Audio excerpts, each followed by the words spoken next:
Welcome, everyone, to the Rehab Link Secrets to Success podcast. I'm Lisa Chase, your host, and today I would love to welcome Dr. Thomas Sevier. Welcome. Hi there. Hello. So, a little background on Dr. Sevier.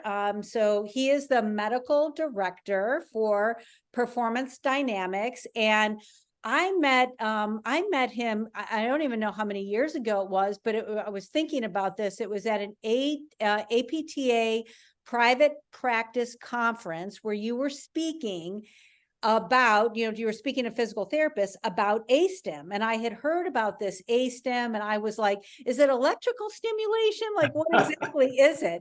And I remember coming in and hearing you present, and I was introduced to ASTEM by a colleague of mine when I was doing Major League Baseball. And he said, Lisa, it's a game changer. You need to go learn how to do it. Well, I love bringing game changing, techniques and strategies and technologies to the practice. So listening to you really kind of inspired me to go and get, certified, in that. So I would love for you to kind of give us some background, about yourself and, kind of about your mission and how you came up with ASTEM. Well, it's interesting that, you never know where your career path's going to lead you to. I think, for me, I'm just so people know, I'm a double board certified physician. Sports medicine is where I've landed. But before I ended up in sports medicine, I had spent a lot of time working in immunology, infectious disease, a lot with the immune system, and just understanding the human body processes and healing. And of course, my background is, I was a multi-sport athlete. I had a lot of, by the time I hit, I was a collegiate basketball player as well. By the time I hit medical school, I was suffering from the leftovers of that. The complications were starting to catch up with me. Had a lot of patellar tendinopathy. That was really the thing that probably was the gift. And we all, usually it's the things that cause us the most trouble are the things that lead us to be motivated enough to try to do something about it. Yeah. And as I was going through my residency, I kept trying to, talk to all the orthopedic surgeons and docs and all the people that were the quote experts in the area. How can we get rid of this? How do we treat tendinopathy? How do we treat patellar tendons? Jumper's knee was at the time what everybody called it. Right. And at that time, we thought it was patellar tendonitis. Everybody was stuck in the inflammatory model. Absolutely. And so, of course, after handfuls of naproxen and all kinds of other anti-inflammatories and other things, done. And then, of course, being the orthopedic surgeons, their approach is, hey, we just need to go in there and look around, let's scope it, let's just do some procedures. And of course, everybody wants to come at you with a needle. So anyway, bottom line is that's what really led me, because I did my fellowship, spent a lot of time really trying to study physical therapy, and I was blessed.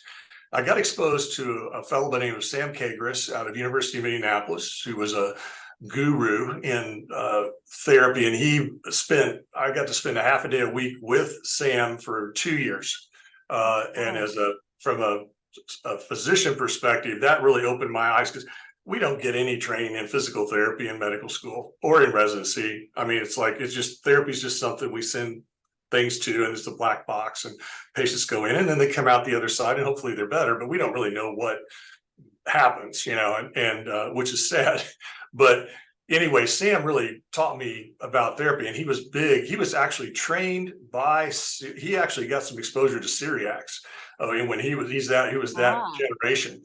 And so he was older at the time, but he's talking to me about celiacs and all this stuff. Of course, he starts working on my knees, and he's doing all this celiac stuff. And thinking, this stuff's starting to help a little bit. This cross friction stuff's helping some, but poor Sam, I mean, anyone that's done friction massage, Yeah, where's your CMC joint? Yeah, gone. And so, basically I kept thinking, okay, and of course I'm coming at this naive. I don't have a therapy background. I'm just looking at it thinking, okay, there's something here, but the theories and why it's working or supposed to work doesn't make sense to me physiologically, because that was my background. And also at the same time, I kept thinking, well, it does seem to be helpful, but again, unfortunately, by the time the patient gets better, the therapist is not, the tendonitis has moved to the therapist. So it's not efficient. So I kept thinking, okay, there's got to be a better way to go at this. And so I spent a lot of time then at that point, had the opportunity. I ended up getting a job with Ball State University in the hospital up there, Ball Memorial Hospital. Got a teaching fellow. I was teaching fellows, or I was teaching physicians how to become sports medicine doctors. So we had a lot of opportunity to research. I was part of a 25-man orthopedic group, which was doing tons of procedures, getting tons of patients in. So we just had the opportunity to really look at, and the thing that was driving everybody crazy was all the chronic tendinopathies. And the other thing that was driving my orthopedic partners crazy was post-op scar tissue. In other words, it's like, man, I did a good surgery, I did everything right, but the patient's scarred poorly, and the only thing in the way of the good outcome is the scar tissue standing in the way. So if we could just do something about those two issues, and that was my focus, is how do we, is there a way to stimulate tendons to heal? And at that time, again, a few years later, some of the early research was coming out on the concept of tendinosis, meaning the tendon is not inflamed, it's degenerated. The tendon is unhealthy. And of course, we knew that. It's amazing how your paradigm gets stuck, but we knew that. You go in at surgery and you look at a tennis elbow that's been chronic. It's gray, it's dusky. You take a scalpel and you nick it, and it doesn't even bleed, for God's sake, because there's little microvasculature in there, but it's not connected to normal circulation. It's not bringing oxygenated blood to the tissue, and it's not nourishing. It doesn't heal. So in fact, part of what we did at the time was you nick it, and you basically debride it back until you get to where it bleeds, and then you close it. And then a lot of times you can get it to heal, but of course, the mistake we all make at the time is we splint everything while it's healing, so that we get no functional healing.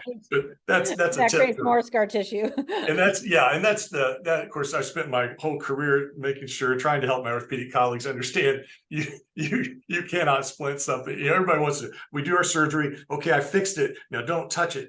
Don't move it, because I want it to.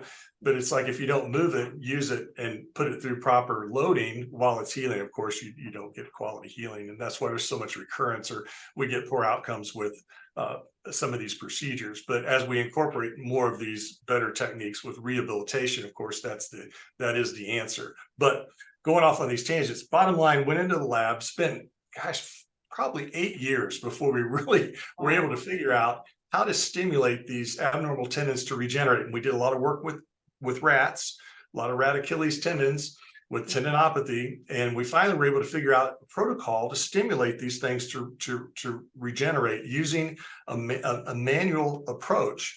But it was a very specific dose, a very specific way of approaching it and stimulating the tissue. And we're not trying to break up scar tissue, not trying to, loosen it up. We're actually stimulating the tissue and then loading it properly. And then that induces a response especially through growth factor release. And the growth factors come from those little neovascularizations in the tendon, and also through some of the, the mechanical loading. But that combo of those growth factors, they're very anabolic, and that stimulates new fibroblast activation, new collagen deposition, activates the existing fibroblasts and recruits additional fibroblasts to the area to stimulate the tendon. So you take a degenerative tendon back to a normal histologic state. So now that tendon can handle the loads, the fibers line up properly, and basically they don't get recurrence. And so we took those things in the animals models, and then it took us several years after that to work and develop protocols for humans, and then test it. And fortunately, we had 5 outpatient rehab centers at different locations in our hospital system, and we would test out the different protocols and the different systems, and we tracked outcomes. We were tracking outcomes in 1996, way before it was cool to track outcomes, because we were monitoring different protocols to find out which protocol gets you the biggest improvement per visit, so you can maximize the medical improvement. So that's how we came up with ASTEM, which, you know, I'm the medical director of the ASTEM program, but that's how our research started. We started from basic science, then we brought it up to the clinical level, did observational studies, developed the protocols, and then eventually did, you know, clinical, you'll see clinical trials. You go to PubMed, you can see all of our stuff. There's a lot of stuff on total joint, post-mastectomy scar, things like that. Now, in the other example too, I want people just, before we get off of I this. didn't get that. Could you try again? Siri's talking to me. She's That's trying to good. help us out. Anyway, but Listening. the thing that, I don't know what I'm gonna do with her, but anyway, the thing is with the scar tissue, I want people to understand is ASTEM is not cross-friction massage. I started talking about that. That got us thinking, but friction massage is very mechanical. All manual therapy, mechanical therapy is very manual, or it's very mechanically focused, where you're trying to break up the tissue or change the tissue at the time of treatment. ASTEM doesn't do that. We backed it totally away from that because we started out that way with our research, but we found, and this is one of my tips to you, more is not better. So, and everybody kept thinking, oh, if we just develop a little widget or a tool and we get in there and we rub on it really hard instead of using our thumb, that's going to be great. Well, to a point, it is, but then you get to a certain point where you start damaging and traumatizing normal tissue. And certainly when you're trying to deal with scar tissue removal, scar tissue is like Kevlar. And if you try to get in there and mechanically break it up, I'm sorry, but the first thing that's going to break down is normal tissue. Scar tissue is a lot harder than normal tissue, and you're just traumatizing the heck out of normal tissue. And we know now with MRI studies and ultrasound studies, if you get in there and mechanically try to do these aggressive instrument-assisted techniques out there, you create a lot of damage to the surrounding soft tissue, and you can induce even more scar formation. So you start chasing your tail around because you induce more inflammation. So you got to watch that. So that's where we ran into with our animal studies. And so before we even got to the human level, we were just like, okay, we got to back off. So we went in and looked again, trying to figure out how do we stimulate what we don't want to break apart this. What we really want to do with scar, we want it to resorb. Right. We'd like the scar to go away. Yes. Okay. And can we stimulate that scar to resorb? So we spent a lot of time working on trying to develop a mechanism. And actually we used the physiologic mechanism. You know, we all know about adhesive capsulitis. Everybody says scar tissue can't go away. I remember sitting in all these meetings we were discussing, and everybody's like, well, there's no way we're going to get scar tissue to go away. We have to go in and cut it out. We have to, you know, debride it. We have to, you know, pull and tug on it and try to manipulate it, which is unfortunately a lot of still what's being done today. Fortunately, ASTEM is changing that, but what we were able to do is use the model of adhesive capsulitis, because the natural history of adhesive capsulitis, the scar tissue resorbs after about 18 months. It spontaneously does. Well, how does it do that? It's not magic, it's physiology, it's immunology. And what it is, we found that that's a macrophage-mediated phagocytosis that occurs, a specific type of macrophage called the M2 macrophage. So we took that and we were basically focused on how do we stimulate that response in a total joint post-op, or in someone who has adhesive capsulitis. How can we turn that response on anytime we want? So anytime someone's got like post-mastectomy scar or any other kind of scar, post-injury, post-surgical, now with the ASTEM protocols, a therapist can use those protocols to turn on that response within a person's body, within their patient's body, and get that scar tissue to go away, which is just a game changer. You talk about a game changer. Oh my goodness. Now you've got something that's safe, effective. You can use it on a 4-month-old baby with torticollis. You can use it on an 84-year-old grandma that's had a total joint replacement. It's safe and it resorbs the scar. So you now don't have to deal with it anymore. And of course, now you can get the outcome that the patient should have gotten from the surgery that they went in to get to start with, because now the scar tissue is out of the way. So there's two things ASTEM works on really well. One is chronic tendinopathy, stimulates it to regenerate. The other is post-op scar, post-traumatic scar, stimulate the scar to go away. Yeah. So. Yeah, and I've seen it in practice. I mean, it really is amazing, and how much it can change the function. And people oftentimes in one session can start to feel a difference, you know, which I always like. Well, and that's remarkable. And I'm glad you brought that up, because, you know, we spent, and that was the other thing, we kept thinking some of these responses we're seeing, especially when we got it up to now we we weren't seeing it in the rats, but when we got up to the human level, we started seeing these responses of where people, let's say if someone come in with a total joint, post-op total joint, arthrofibrosis, they're 6 weeks out, 9 weeks out, they can't bend to 90. And they now in the OR at the end, they were getting, good range of motion when they were coming right out of anesthesia. 6-8 weeks later, they're scarred down. Okay. So they come in, they're maybe can get 75 degrees of flexion, they're lacking, 20 degrees of full extension. And then people would have their first visit, they would end up gaining to like 30 degrees. And you're like, well, and the scar tissue is still there. Okay. But but what was happening is what we found is ASTEM's got two ways of working. ASTEM does stimulate the scar tissue to resorb, but it resorbs gradually and it absorbs in between sessions over time. And usually a period of 4 to 5 weeks, you can get rid of about 90% of it.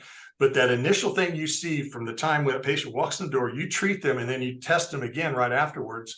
That increase in motion it's a neuromodulation effect. Absolutely. And I'm sure you see it, and it can be very useful for lots of things, because not only does it help, it's when I say neuromodulation, because initially it's like, well, does it just drop tone? Well, it does if there is increased tone. But the other thing we've seen is it also acts as a neuromodulator to facilitate muscle firing. Yes. And I'm sure you've used that over the lateral hip, over the gluteus medius. 100%. Absolutely. So if you've got a muscle that's hypotonic and not firing, it can facilitate firing. And again, this is a short-term effect of ASTEM. It is a neural effect, but it's useful in the clinic for when you want to, again, load these people, get them to fire that muscle or isolate that muscle with your loading and therapeutic exercise programs. It's just tremendously useful. And also it's obviously useful to gain range of motion. And of course, it gives the patient something immediately. And that's what everybody likes about doing something like ASTEM, because the patient walks out there saying that therapist did something that made a difference. I am different when I walked out that door than when I came in. And I guarantee you, they will come back. They will attend every session and they will not miss visits. There's no more no-shows once you start doing that. I know you give the wow effect on your first session and people are like, wow, that there was something different. And I love how you can use ASTEM as a complement, to other things that we're doing. So for me, like you said, that what'd you say? The Neuromodulation. Modulation. Yes. Because that's what I feel like a lot of times we do. We're trying to change the input to the nervous system.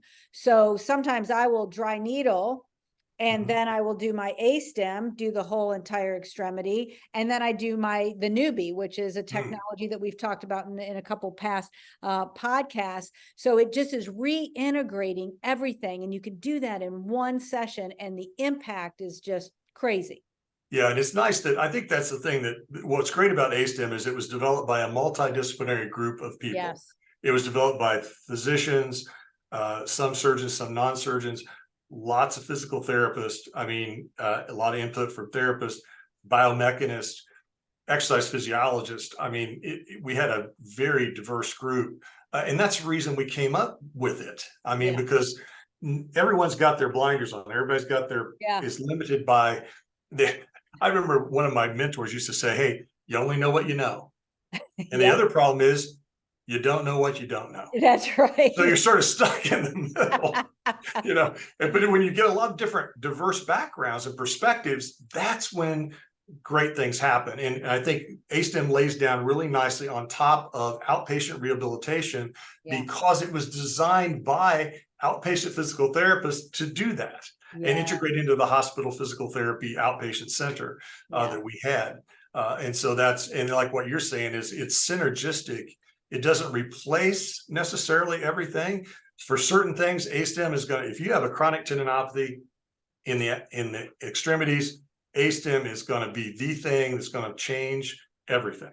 Yes. It's going to, it is the game changer. If you have a patient that is being limited by pain or functional limitations, stiffness because of scar, ASTEM is a game changer. Yep.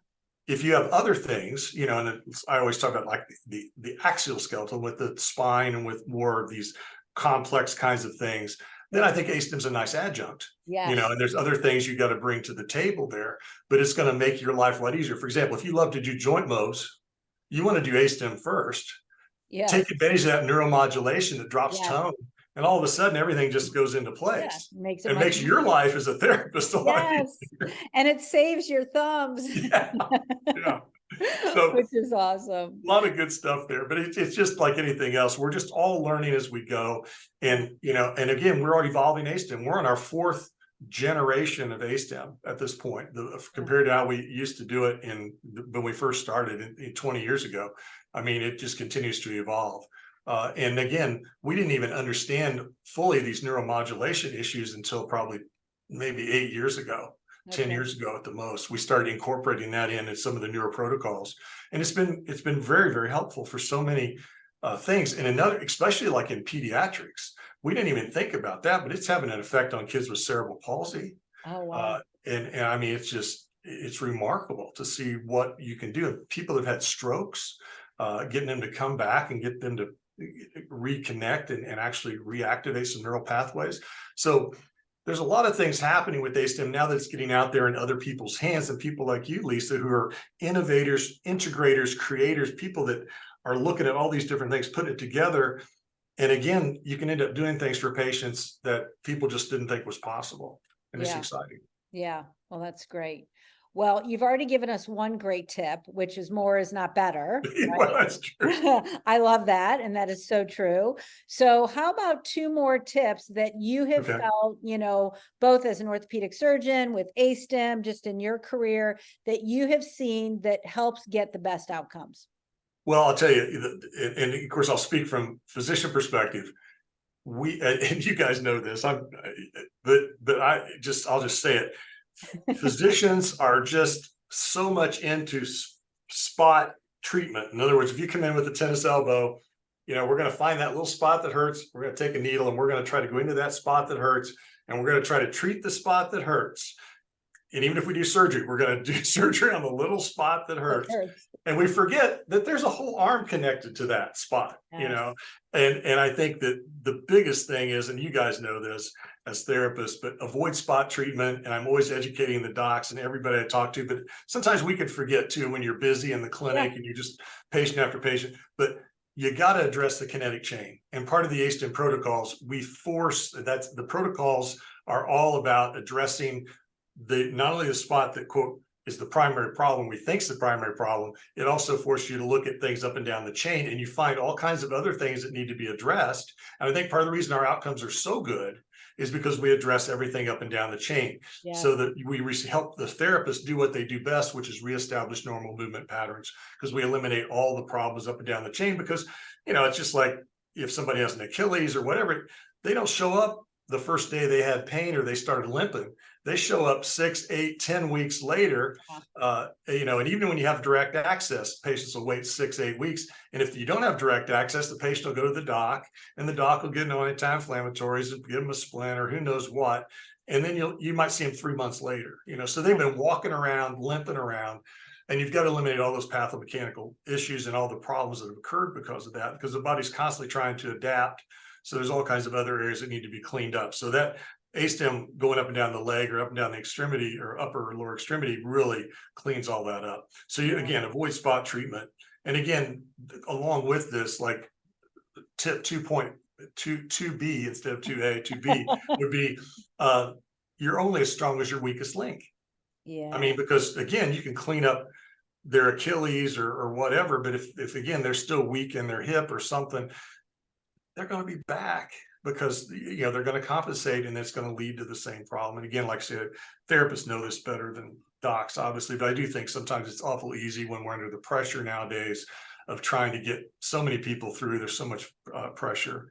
Then I think the third tip I would say, or just my third advice, would be the importance of functional loading. And again, thinking about how am I loading my patient, not just exercising them. I think and this may even go into coding, because, you think about, TheraX, it seems like the reimbursement for TheraX keeps going down. But I think it's because you can pass it off to anybody because they're just, okay, let's do single planar bands or something like that. Anybody can do that. You can send the patient over in the corner to do that, but Sure. really it's that functional. Now, again, when you first start out and they're so bad, you've got to just do something to load them.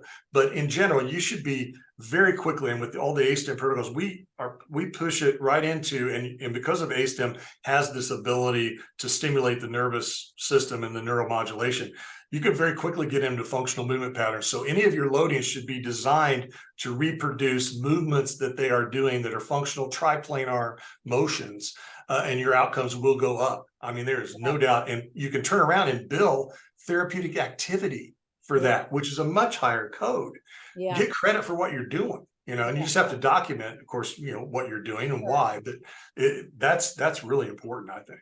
Oh yeah, that you're so right. I mean, it's, you have to get beyond just some band exercises. And that's why I like integrating, that not only the ASTEM, but the newbie, because it makes you get up and you're moving and loading different things. So it's just such a great, partnership, and gets just such, great outcomes. So, well, I Well, if love I could just indulge one more thing, just that goes Yeah. along with that. It's almost Sure. like a 3B. But again, often you'll have these challenging cases. You'll have, gosh, I've got a plantar fasciopathy that's just not responding like normal. With ASTEM, I mean, ASTEM gets 90+% of those better, which just makes your life so easy treating plantar fasciopathy because it Right. heals it. But there'll be times where they'll be like, okay, what if you're one of those 10 that's not getting better? But I always tell you, the key to your challenging case, and this is so important, you got to find the one missing thing. There's something we're missing that's being missed that we're not thinking of or whatever. But the thing I see, and maybe it's not, half your audience, this may not apply to, but certainly with the younger folks, people that have a little bit less experience, what I see often is they'll forget about, like, for example, they'll forget about scapular mobility or scapular stability. Yeah. In other words, for a rotator cuff issue. Yeah. What's your scapula doing? You can do all these band things we want, but what's the foundation doing back here? Make sure you catch that, address that. And then the other thing, like for adhesive capsulitis, for example, again, our ASTEM protocols are great getting rid of the scar. But what we found is when we really got in there and focused on, instead of trying to mobilize the glenohumeral joint, focus on what's happening with the scapulothoracic area, get that moving. And it's remarkable how fast you can get adhesive capsulitis better. And our outcomes on that are insane. They're like 98% since we started incorporating those kind of things into our protocols. So same thing with your anterior knee pain or your knee pains, especially the anterior knee pains. The key is the VMO. It's the VMO, vastus medialis obliquus, and it's also the gluteus medius. And as you guys do. Big time. So, those are the things I think. Find the one missing thing. If somebody's not getting better, we're missing one little thing, and that's that one thing standing between you and a good outcome.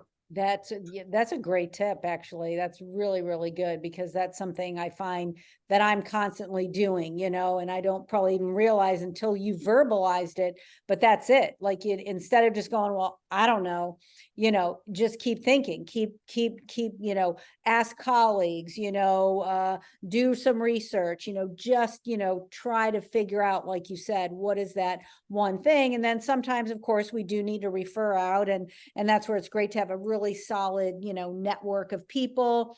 And I do that all the time, where I go, okay, I want you to go over here, and maybe it's getting an ultrasound or PRP or bone marrow. You and I have talked about that previously. And sometimes, that's the little additive. And then all of a sudden, boom, things start to, improve. So Definitely. Well, Go ahead. And just one other thing for plantar fasciopathy, I mentioned plantar fasciopathy. One thing I just want to tell you, we did a little blog on it. It was one of our most popular blogs ever. But don't forget, with plantar, everybody stretches the gastrocsoleus Achilles complex, but don't forget the flexor hallucis longus. You've got to get that thing loaded. The more you load that, your plantar fasciopathy will get better. That's the thing. That's the missing piece I see over and over with that. And I can't tell how many times we have, people call in and say, I'm just not. I said, just do this one thing and let me know in 2 weeks. Every time. I love it. That's great for our listeners out there. If you're not doing, ASTEM, you should definitely check it out, and, and then, look at all the missing parts. So that's excellent. Well, great. Well, this has been super, super helpful. Is there any, anything else that, a value that, you'd like to offer our listeners? Well, I'll tell you, in general, just I'll shift gears a little bit out of just the clinical into just we're all rehab, we're all medical professionals, but we've all been forced into the business of medicine, unfortunately, because of the healthcare system that we're in.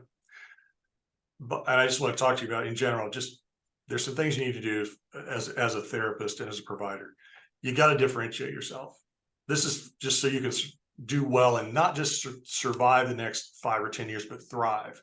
Yeah. Differentiate yourself. How do you do that? You become the problem solver. Okay. You need to be the person that is known for solving a problem. In other words, you need to own some area of expertise. And whenever you talk to a patient, a referral source, whatever, it's focus on not your credentials, not the letters after your name. I see people so many, and that's wonderful.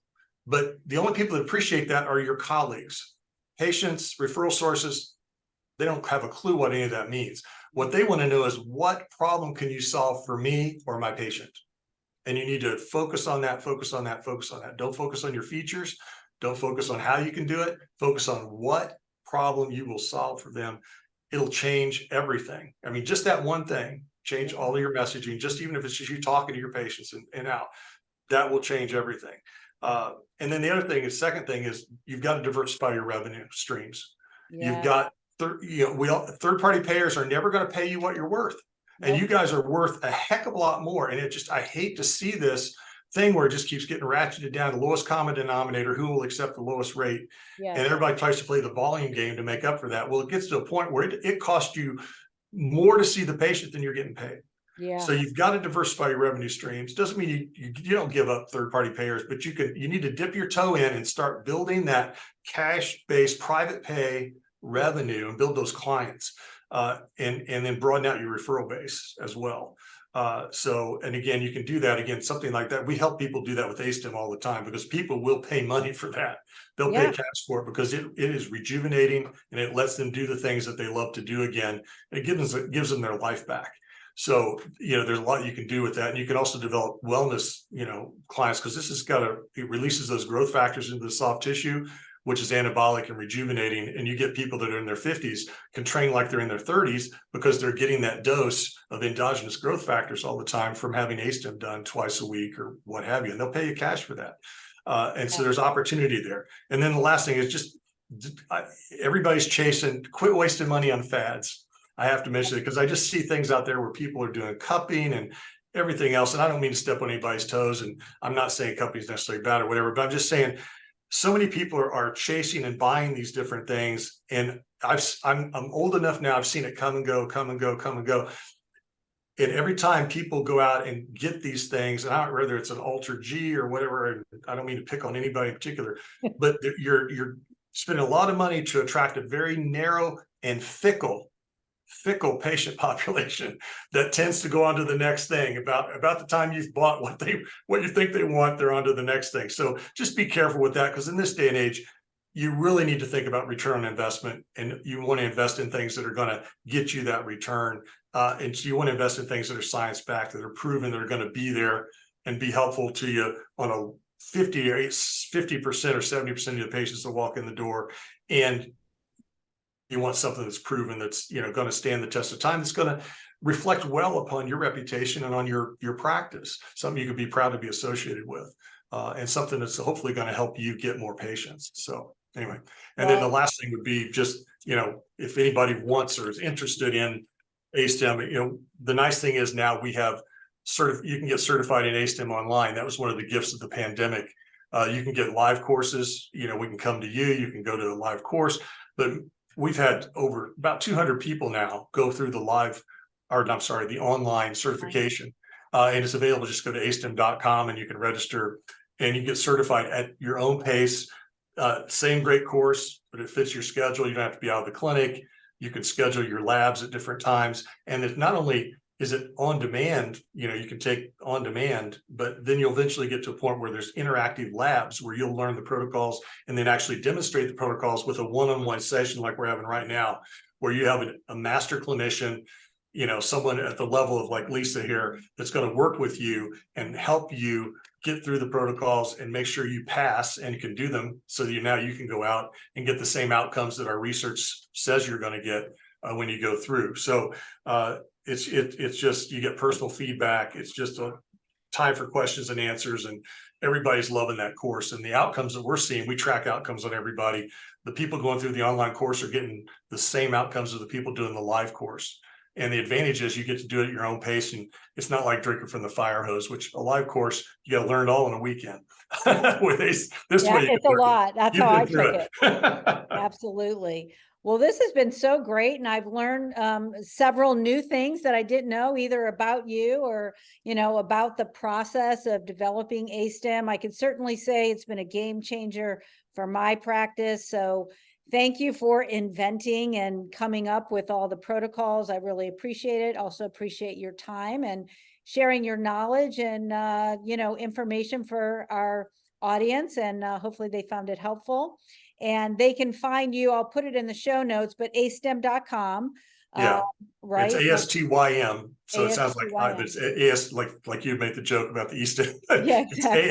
ASTYM.com, Correct. ASTEM. And that basically in ASTEM is a stimulation for healing. That's why it just describes what it does. It's a stimulation. Yeah. And then they can find me it's just basically my email. It's Sevier, TSEVIER, MD. So, and then at ASTEM, ASTYM. So TSevierMD at astem.com.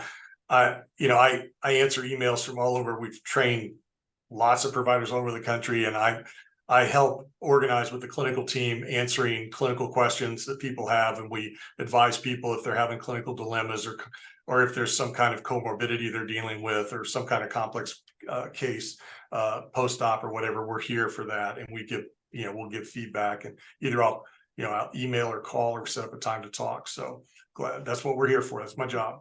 Yeah, I could say you're outstanding when it comes to that. You're always right on it. You leave me a voicemail and give me, all the details, and very prompt. So I appreciate that. And, that, you're helping so many people help others and get great outcomes. So thanks again for joining having me. us. And until next time, keep getting great outcomes.